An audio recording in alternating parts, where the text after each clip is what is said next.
But hello again, everyone. My name is Dorian Philpott, and today I will be discussing affording college with you guys. And then the little tagline, grab your finances by the horns. Thought that was cute since our mascot is the Rams. I am a senior graduating at the end of this semester. I'm an economics major in the School of Business, a political science minor, and I work at the Money Spot as the lead money coach. So hopefully this presentation is helpful to you guys.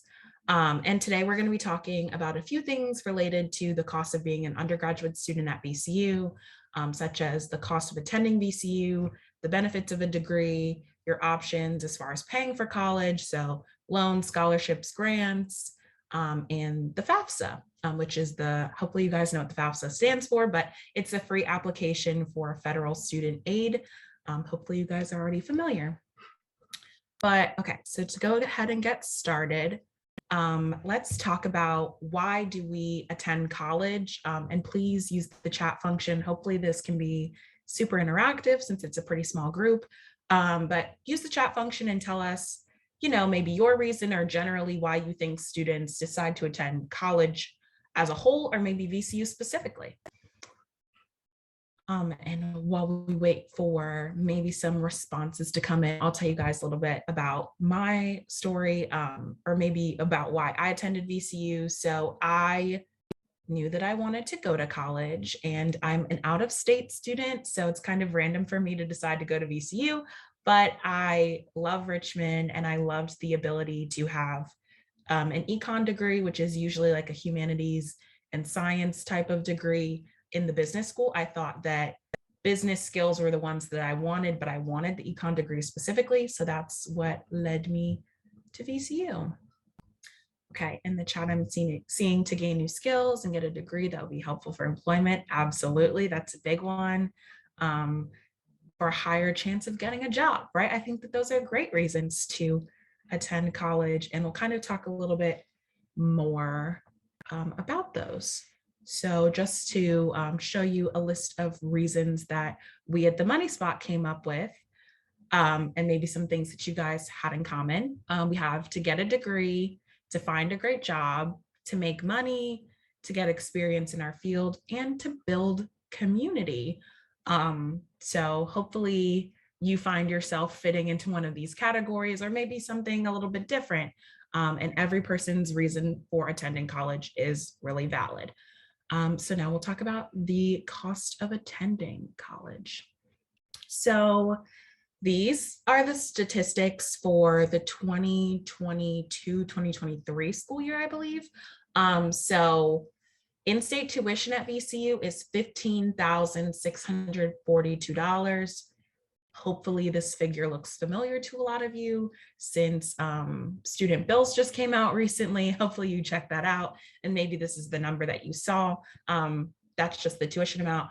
Obviously on your student bill, there might be all types of fees and maybe housing if you live on campus, maybe meal plans, additional things, but the cost of attending VCU as far as the tuition goes is $15,642 for in-state students. And if you're an out-of-state student like myself, the cost is $37,588.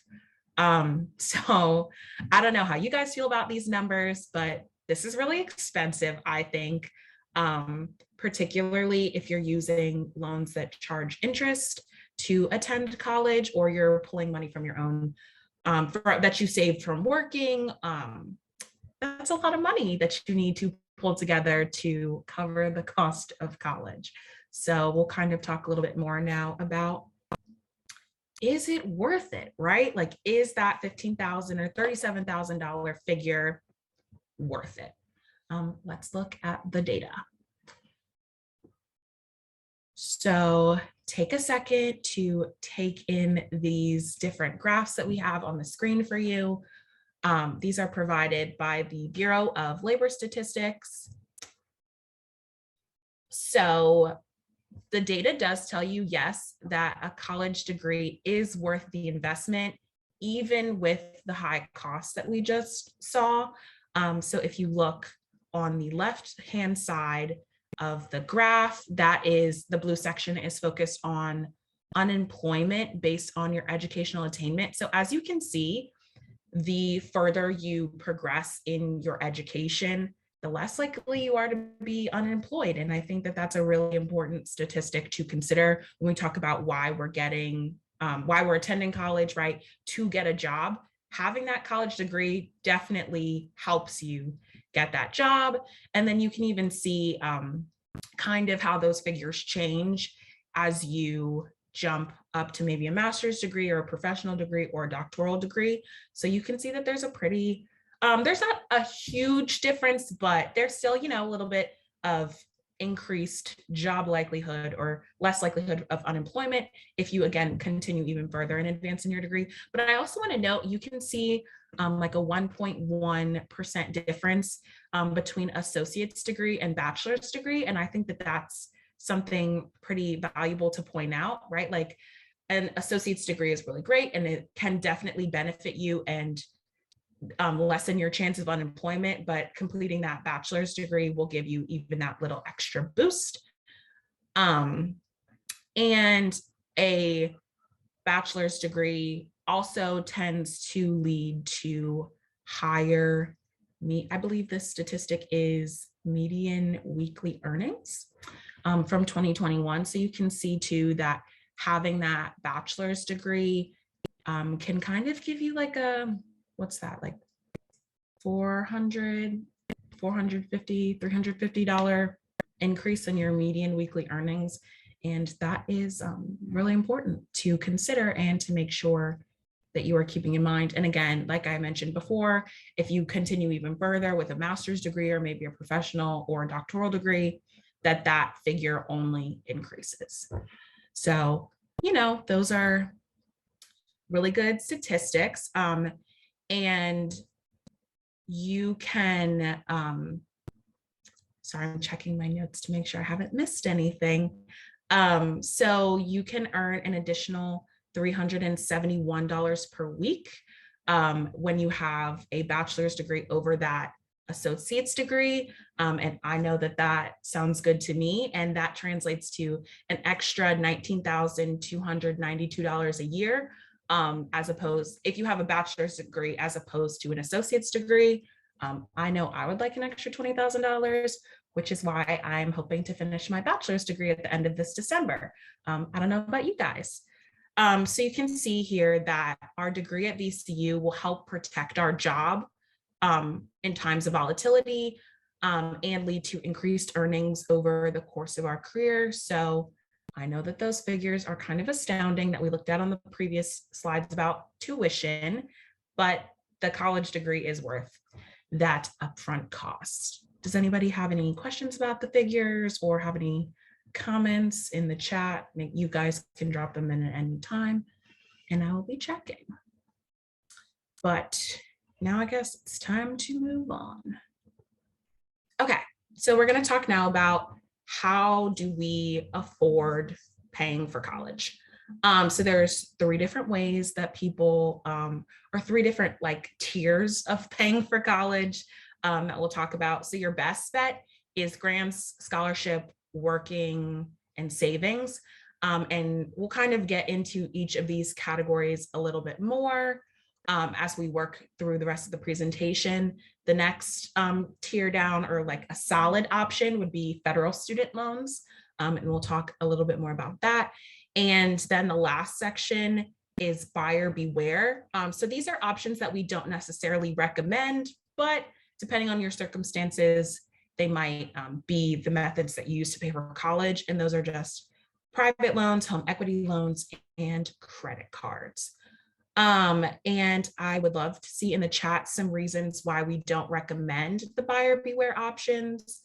Does anybody kind of have any ideas about that? Like maybe why are the other sections or the other levels better than private loans, home equity loans, and credit cards?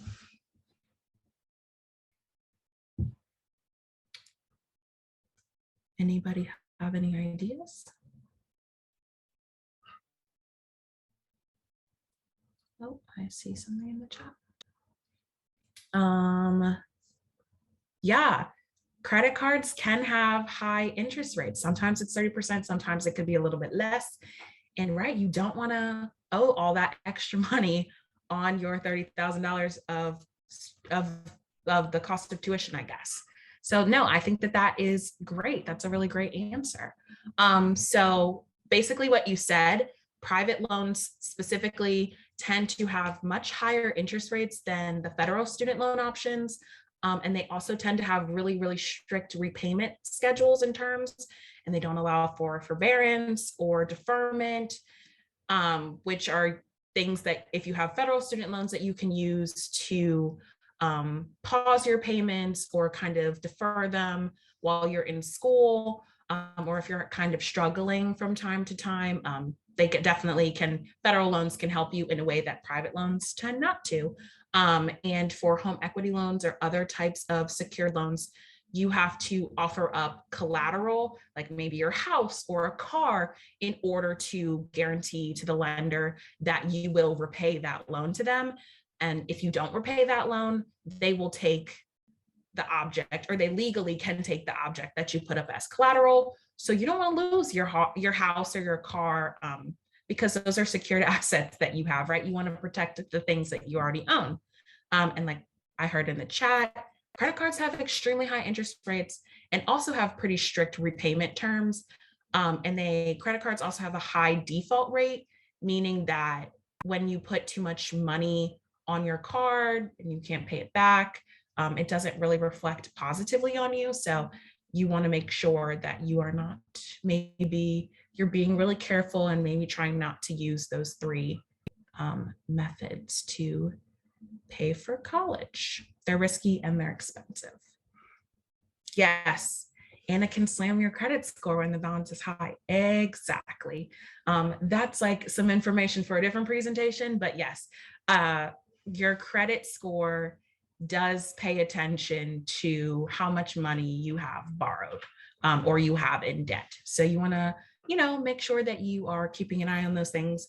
And for the purposes of today's presentation, we're going to talk a little bit more about grants and scholarships and federal student loans, and not really cover too much more of the buyer beware section. But I figure it's important for us to cover that.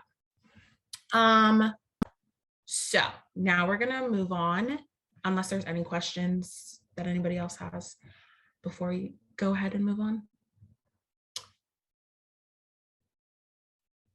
I'll give you a second for that. And also now we're going to talk about grants and scholarships. So I want to see in the chat, can anybody tell me the difference between a grant and a scholarship?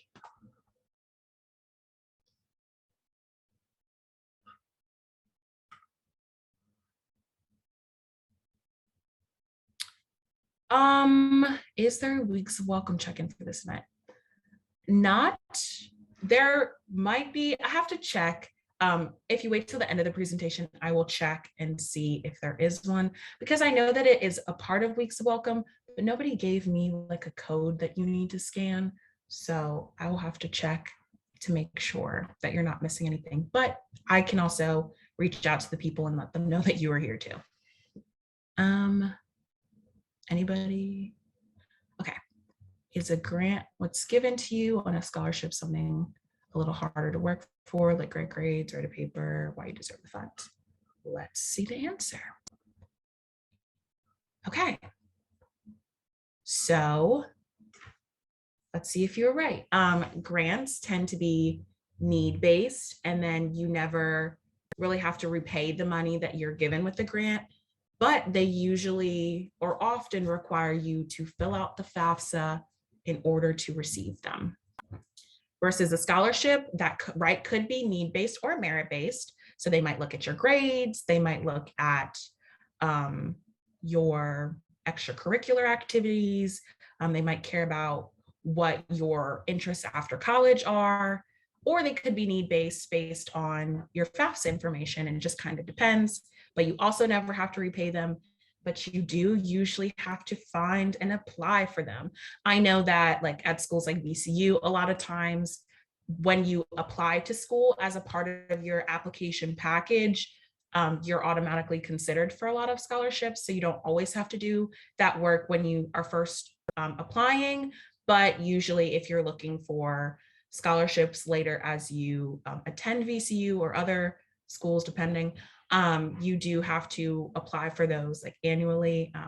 I know that usually in the spring, like between like February and April, like the Rams Scholarship Hub will start advertising for people to apply for scholarships. So let's talk a little bit more about grants. So grants, like I said, can be offered at the federal level with like using your FAFSA, or the state level or an institutional level. The biggest example of a grant is the Pell Grant, and that is a very, very common grant for VCU students to use. And that one is need-based, and it means that your family demonstrated financial need via the FAFSA. So it's really important that you fill it out. And the federal government then awards qualifying students a grant each year that they demonstrate need. And the Pell Grant is usually around $5,000 every school year. So that's just that. But there's tons of other grants that are out there that usually show up after you apply with your FAFSA.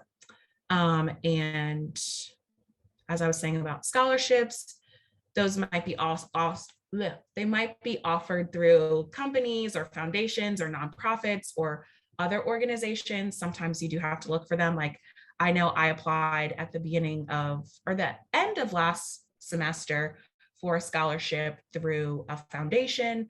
And then I just found out a couple weeks before the semester that I got the scholarship, but I had to write like an additional essay or 2 essays and complete a full application in order to be considered for that. Another need-based scholarship that does exist, that is pretty common at VCU, is the VCU Virginia Caring University Scholarship, which requires students to demonstrate financial need, but also does have a merit component requiring at least a 2.7 GPA. So that maybe that was something that you applied for, or maybe that's something that you'll be able to apply for this upcoming, in the upcoming semester or two. I know that it sucks, but finding scholarships does take time. And one of our coaches has a great strategy. He saves an hour a week, like usually Fridays at noon, and he uses that time to search and apply for scholarships.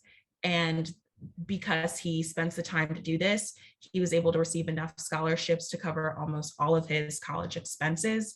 So I know it's a lot of time that you have to spend, but another thing that I've heard that is super useful is if you start building out some common like essays that you might be able to use for scholarships, just like some common experiences that you might have had, you can usually start building together pretty comprehensive scholarship essays that you can then take the base of that and then tweak it where you need to fit whatever the scholarship might be asking you for. And it's a little bit less work each time. I'm seeing a question in the chat. Can you apply for a scholarship partway through the semester? Are there any scholarships you can receive after completion of courses? I haven't really heard of too many VCU scholarships that you apply for partway through the semester that can still be applied to the semester that you're in. Usually at VCU, as far as I've seen, when the application process for a scholarship might start in the middle of a semester, but that's usually money that you're applying to receive the next semester or at the beginning of the next academic year. I don't really see too often the partway through. And then scholarships you receive after the completion of courses. Do you mean like after you graduate or just like once the semester ends? Because I do know that there's like scholarships available, or this past year there were scholarships and or grants kind of available to students who were doing internships or who were working like jobs over the summer, like that type of thing was available, and that was specifically for the summer. And there's also like kind of depending on depending on maybe where you work, there might be opportunities for you to apply for maybe scholarships for some continuing education after you graduate. Hopefully that's the answer that you're looking for. I don't quite know. But yeah. Other details about scholarships that are really important. You never ever want to have to pay to apply for a scholarship. If a website is asking you for credit card information to give you a list of scholarships, please walk away. You are probably being scammed.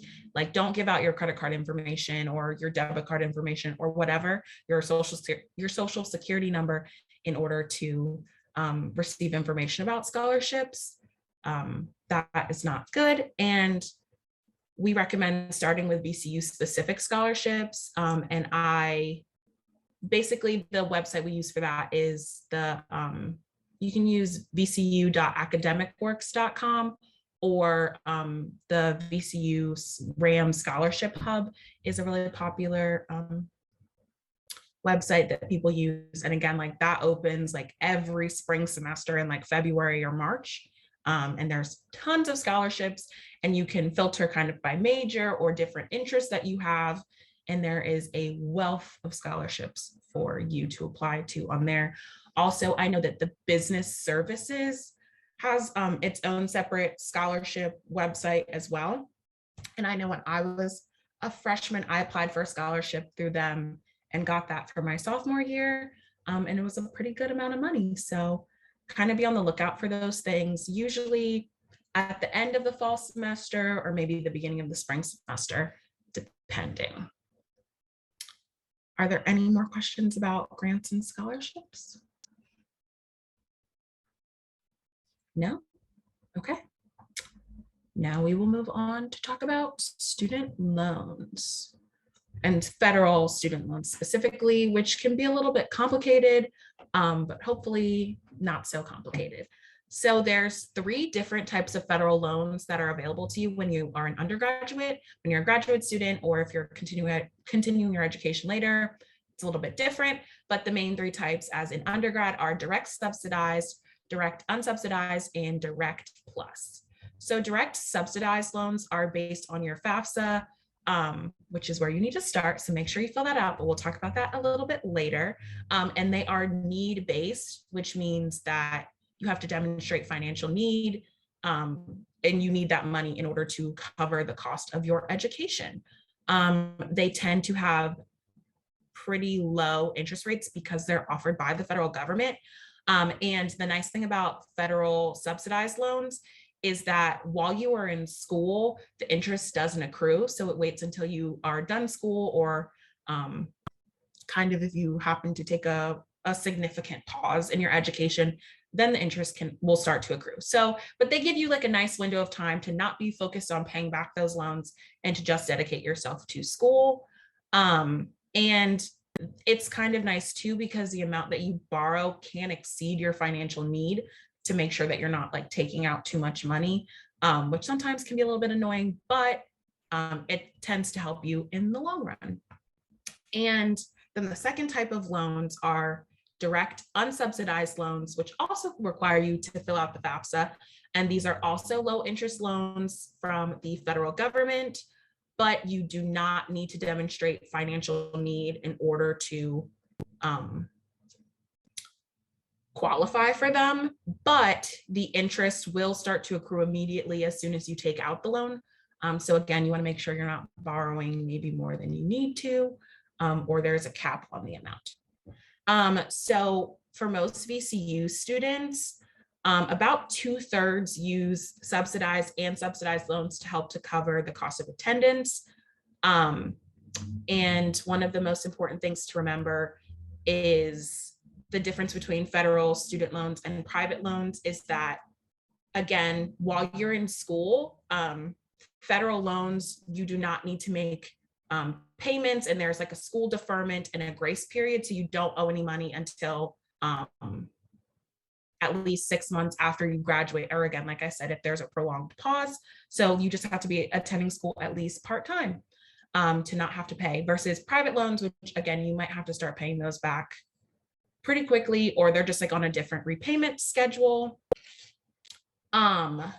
So I think I already said this, but can anybody tell me what is the grace period for federal loans? I think I told you, so if you're paying attention, you can tell me. Right, exactly. 6 months is the grace period. So if you graduate in May, you won't have to start making student loan payments until November. Again, as hopefully you guys have seen in the news, there's lots of stuff that's been going on about prolonged like deferment periods and grace periods and stuff like that. So as you, maybe if you're an upperclassman, just make sure you're keeping an eye on that type of thing. If you're like a freshman, hopefully that it'll all be worked out and be really clear for you. But usually it's about 6 months after you graduate that you have to start repaying. And then if you graduate in December, like I'm going to, your student loan payments won't start until maybe June. So those are the direct subsidized and unsubsidized loans. And then finally, we have the direct plus loans, which are available to graduate students or parents of undergraduate students. And this is something that your parents or maybe a guardian can take out who you would like, they could take it out on your behalf to help you cover the cost of tuition or your college experience, the cost of attendance. I won't go into too much detail about them because they're not something you can apply for on your own. Like a parent or a guardian would have to be involved. And if you are having trouble covering the cost of attending VCU without or with scholarships, grants, and the subsidized and unsubsidized loans, then maybe you want to talk to a parent or guardian about a plus loan. Plus loans, this is kind of like I said, this is where things are a little bit different than the direct subsidized and unsubsidized loans. Plus loans tend to have a little bit of a higher interest rate, right? Because it's for older students like grad students or parents or guardians. So they have higher interest rates and they don't have a deferment period. So as soon as you borrow the money, they might have to start making payments on it right away. But they can be an option if you really need them. Does anybody have any questions about federal loans?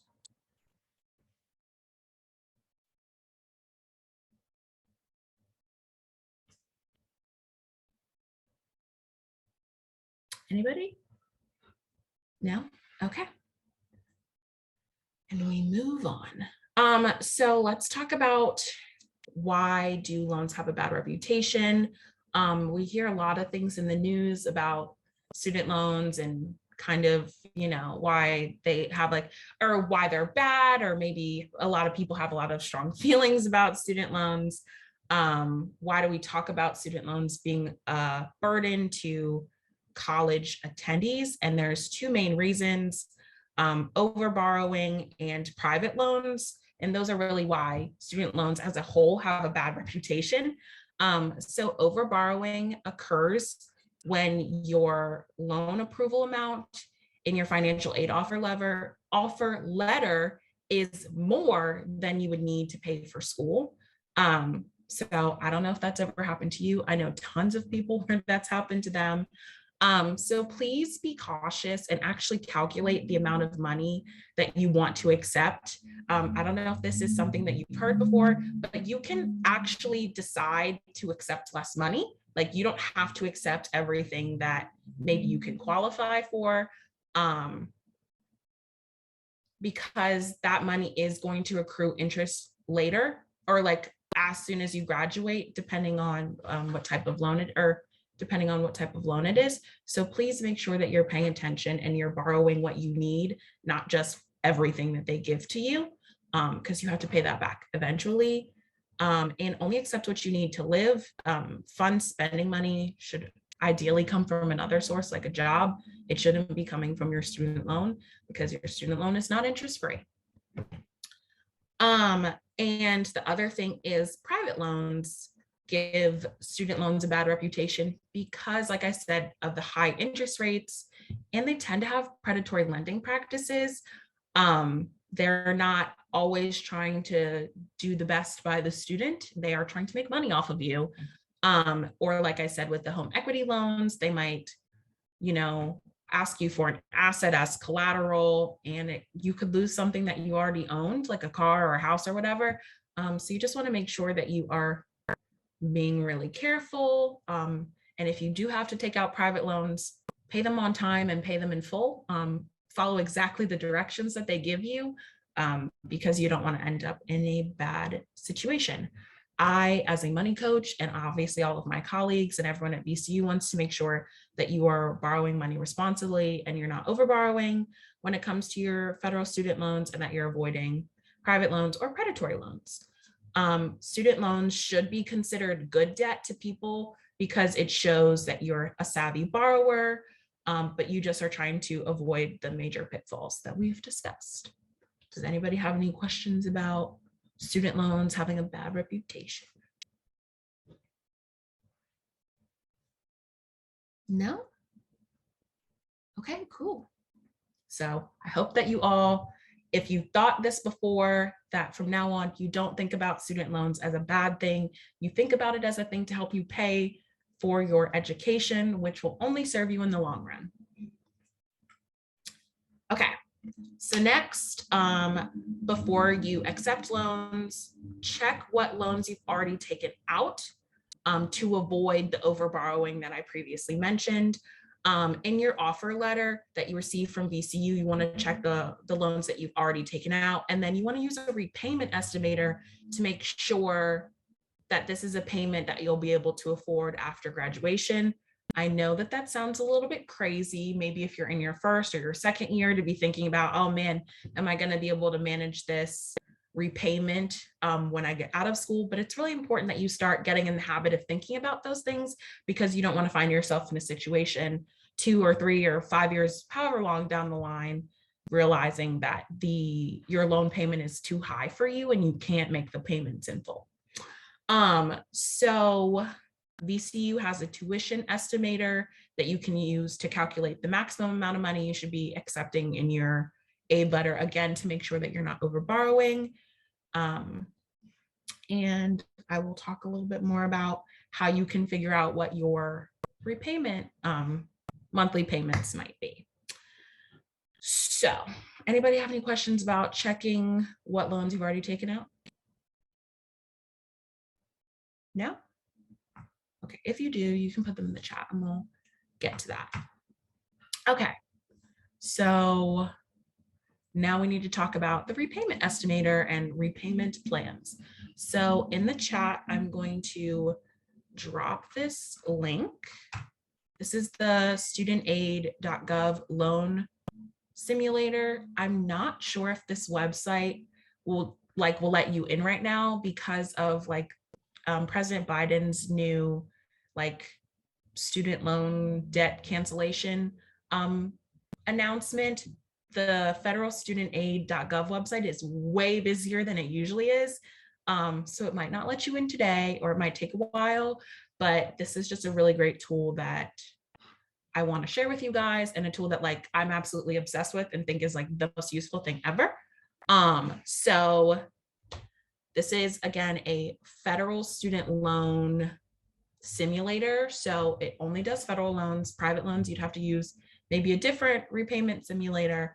But this, as long as you log in with your FAFSA, will auto-populate all of your loan information so that you don't have to have it memorized or pull it up somewhere. It'll just pop in there. And then basically what you do is you can, provide it some information about you, or maybe what you're hoping your salary will be after you graduate, that kind of information. And you can kind of identify your repayment strategies, whether you are thinking long-term, I want to pay off my student loans as much as possible or as fast as possible because I don't want to worry about it, or I want my payment to be something that makes sense in my monthly budget, or whatever it is. It will rank all of the different repayment options for you, and there's 8 or 9 that you can choose from, and it'll tell you based on your repayment goals and some other information about you what repayment strategy might be best for you. It'll give you options, and it'll give you pro and con lists and graphs to kind of illustrate to you what your repayment schedule might look like. And I think that it's literally the most helpful tool ever, especially if student loans seem really daunting and really scary to you, the repayment aspect of it. You're like, oh man, I borrowed all this money. How am I ever going to pay it back? Or what is that even going to look like? I find that this tool is really, really helpful for people because then you can see like, okay, like this is exactly what my monthly payment will be. This is exactly how many years it will take me to pay off this loan. That type of thing. I find that to be useful and to make it seem a little less scary. I also like that even though it's telling you what repayment plan might be best for you based on the information you provided, you can look through all of them and say, hey, this might be what it suggested, but I think I might want something different. It kind of gives you that opportunity to determine your own destiny. And I think that that is really important. You can even simulate what it's like to borrow more money. So maybe you are a freshman, a sophomore, a junior, and you want to think about, hey, I still have more time left at VCU. How much more money am I going to need to borrow? Or what is that going to look like for me? How much additional money is that going to be? Or maybe if you're thinking, oh, I want to go to graduate school or medical school or law school, something like that. Or maybe, hey, in a few years, I think I might want to come back to school and get another degree for something else. You can kind of see what that might look like as well. So I think that it's a really great tool to use. And it can just help you with your future planning. Because your student loans after you graduate tend to be the second highest bill that you have every month. So knowing what your payment obligations might be could be really helpful. And it's really important to note that you can look at all the different plans, but you tend to be defaulted to the standard plan. But you can always change that plan. Like that's why you want to use the loan simulator to determine like, hey, they might just put me on the standard plan, but I can choose something different for myself if I want to. And I'm trying to think, is there anything else I wanted to add to that? Usually student loan repayment is like estimated for 10 years, but you might say 10 years is too long or 10 years is not enough time. And you can also kind of simulate what those experiences might be like, either to be on a extended student loan repayment that could take up to like 25 years, or you can, if you want to say pay it off as fast as you can give it some additional details and it will shrink your repayment time. That might make your payments go up, but if that's something that you feel comfortable with, then you should be able to determine that for yourself. Like I mentioned before, 6-month grace period, but it's nice to start thinking about these things well in advance of that, so you are in a good position and you kind of know what you're setting yourself up for. So now I'm going to check and see if there's questions. You're really hoping to get a job that forgives some loan repayment. So that's a really good point. There are on the loan simulator website, there is a little button that you can check saying that you're interested in public student loan forgiveness. And that's where if you work like a federal or like a government job, there's like a whole list of jobs that would qualify for like 10 years, and you continue to make payments in those 10 years, that at the end of the 10 years, the amount that you still owe is forgiven by the government.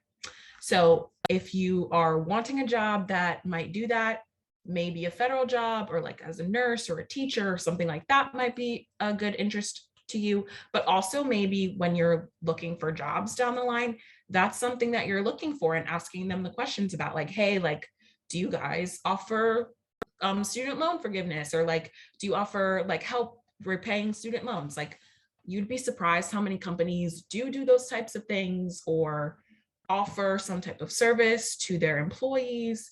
Or maybe you want to even think about if you think you're going to want to go back to school later and you're thinking about like maybe those loans, picking a job that offers tuition reimbursement might be a good option for you too. But yeah, there's tons of jobs out there that can help you with those things, but you do kind of have to be on the lookout for them. Are there any other questions about student loan repayment? I promise we are almost done. I have like 2 more slides to go. Anything? Okay. All right, so now we're getting to the FAFSA. So I hope that you guys know what the FAFSA is by now, and that you fill your FAFSA out every single year. But in case you forgot, the FAFSA, or the free application for federal student aid, is the application that you have to fill out in order to qualify for grants and federal student loans. It opens every single year on October 1st. And the sooner you fill it out, the better your chances are to receive or to secure a grant. Grants tend to be offered on a first come, first served basis. And most institutions also have a FAFSA priority deadline for people who would like to apply for grants. So you need to make sure that you are paying attention to VCUs. VCUs tends to be February 1st. So you have between October 1st and February 1st to ideally fill out your FAFSA, although you can fill it out after February 1st. But like I said, the sooner you fill it out, the better chance you have of getting more money. If you need help filling out your FAFSA, I would either recommend going to the Student Financial Management Center and working with your financial counselor there to help you fill out the FAFSA, or there's tutorials and help available on the federalstudentaid.gov website. And you can also, like, once you do it the first time, you tend to be able to like reapply the same information for the next year, like that type of thing. Like there's like buttons that you can click to make it easier, so you don't have to fill out necessarily all of the information every single year, but there's just a few different key things that you want to know, like tax returns, dependent, if you're a dependent or not, your family's total income, your estimated costs for 1 year, like those types of things. But again, as long as you filled it out at least once, it tends to auto-populate a lot of those things. Yeah, it should only take you about 20 minutes to complete. But again, if you need help and it's taking you more time, that's when you want to use your resources. And again, just to reiterate, early is best. The earlier you fill it out, the better the chances that you'll get more money are. So please fill it out. Like if it opens on October 1st, try to fill it out on October 1st or October 2nd or within the month of October. Please don't wait till February, because the later that you get, the less likely VCU is to guarantee that you can get the money that you might qualify for. Any questions about the FAFSA? Nope. Okay. So that's all we have today, or that's all I have for you today. Our peer coaches, the money coaches, are always available to help answer any questions that you might have or to help provide guidance to you that's specific to your unique financial situation. We offer appointments on building cash flow, creating savings goals, investing for college students, improving your credit score, and paying down debt. So you can come visit some of these lovely people in this photo, myself included. If you want to make an appointment with us, you can visit our website at themoneyspot.vcu.edu. There should be a little link on that website to go to navigate to make an appointment with us, but you can also just go to navigate how you regularly would. And there's like a little section about like financial aid and money coaching, and you can click and see our availability for this semester. All of our appointments for this fall semester are being conducted virtually, just to give people a little bit more flexibility. We should have appointments available like every day of the week and maybe even the weekends, some evening appointments. Our coaches are still kind of putting in their hours for the semester, but we are starting our coaching appointments this upcoming Monday. So you should see our full availability by then. You can also follow us at The Money Spot on Instagram. That's where we'll be kind of posting about upcoming events that we have, or where you can find us on campus. And if you have any additional questions, you can email themoneyspot@vcu.edu as well. And somebody will be checking that email and helping you out as quickly as they can. And then we'll also have a monthly newsletter that you guys can sign up for. And that'll just send you like different alerts and updates about what we have going on, and to make sure that you're not missing any of our upcoming webinars. And if you're trying to, find out more information about us or see us on campus, I know that on Tuesday of this upcoming week, August 29th, we will be tabling in Sneed Hall, which is the business school, from 11 a.m. to 2 p.m., I believe. And then also we'll be at Silvo Fair on Friday, which is tomorrow, from 3 to 6. So you can come check us out then. We are looking to hire some more coaches this semester. So if you can come to our tabling events in the next couple of days, there's like different QR codes that you guys can scan to fill out the interest form, and then we will follow up with you if you're interested. But that's about all that I have.